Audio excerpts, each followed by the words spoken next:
Dito maraming mga magagandang lugar. May aso. Tapos at least natanggal isda mushrooms. Yan. Ito yung mga basura galing sa kabila. Nililisan to kahit umaga. Alas wala na yung mga maraming basura. Meron pa naman pero ilan na lang. Ayan.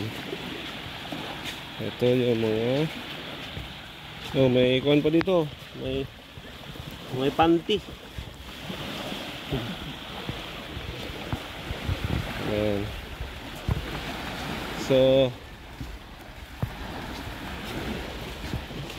may mas linisan na to dahil linagay na yung binalik yung basura sa dagat. Ayan. So ito rin yung mga minsan nagiinuman. Tapos dito sila.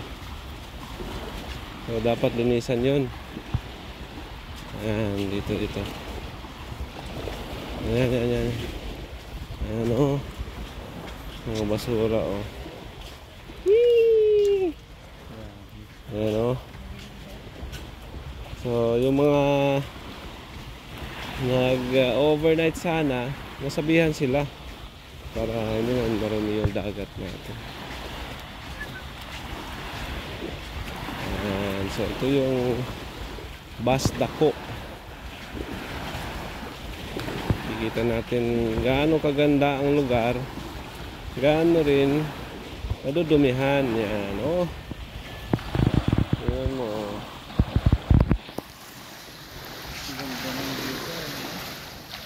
Oh.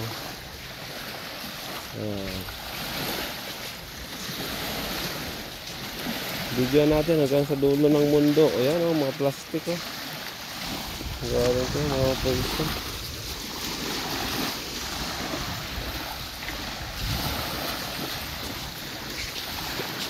Yan yung mga basura. Ano to? Na ano din to? Oh. Linis nga yan eh. Ayan, ito yung HQ Resort. So ito may mga sapatos. Mga brad, tingnan natin kasi ito pag nagtatapon kayo ng basura, ayusin nyo naman.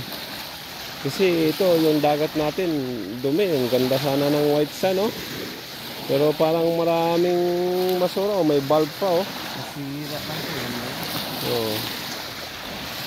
So yan. Yung mga umiinom din naman din. Yan. So, papakita lang namin para ito yung tinatawag na garbage awareness. So, mga brad at saka sisters, ito. So, kailangan nyo po na maging magaling. So, ito yung magandang area for you to go to in Moalboal.